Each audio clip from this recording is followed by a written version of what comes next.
আসসালামু আলাইকুম।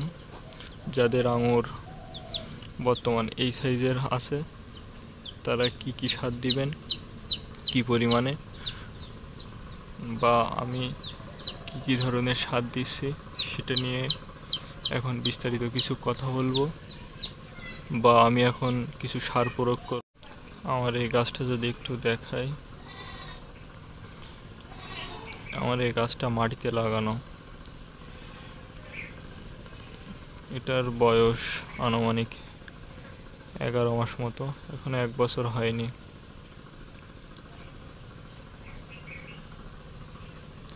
সঠিক পরিচর্যা করতে পারলে 1 বছরেই ফল নেওয়া সম্ভব। সার প্রয়োগের ক্ষেত্রে অবশ্যই সঠিক মাত্রায় সার ব্যবহার করতে হবে। তো আজকে আমি যে সারগুলো নিচ্ছি, টিএসপি, ড্যাপ, পটাশ, ইউরিয়া। সারের পরিমাণ যদি বলি, আমার এই 1 বছরের গাছের জন্য আমি এখানে ড্যাব নিয়েছি 40 গ্রাম, টিএসপি নিয়েছি 40 গ্রাম, পটাশ নিয়েছি 30 গ্রাম, ইউরিয়া নিয়েছি 10 গ্রাম।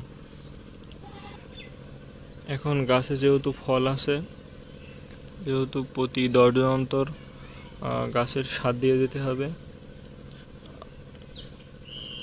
আজকে এই সারগুলা দিচ্ছি। 10 দিন পরে আবার ভিন্ন কিছু সার দিব। আর এগুলো হচ্ছে বড় গাছের জন্য, যে গাছগুলোতে ফল আছে। চারা গাছের জন্য অবশ্য আমি ভিন্ন ভিন্ন সার ব্যবহার করি, বা চারা গাছে এত ঘন ঘন সার ব্যবহার করা লাগে না। যেহেতু গাছে ফল আছে, আগামী বছরের জন্য গাছকে প্রস্তুত করতে হবে। এখন আমি সব সারগুলোকে একসাথে মিক্সড করে নিব।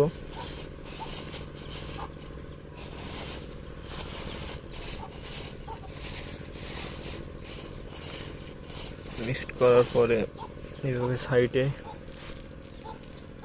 1 ফিট দুধ দিয়ে ছড়িয়ে দিব।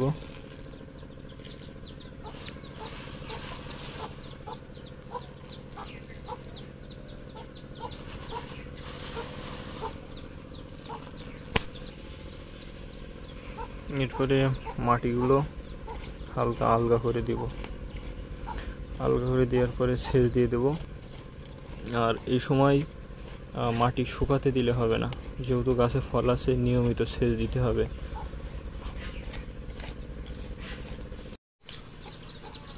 যতটুকু পানি লাগে গাছের গোড়ায় পানি দিয়ে দেবো পর্যাপ্ত পরিমাণ।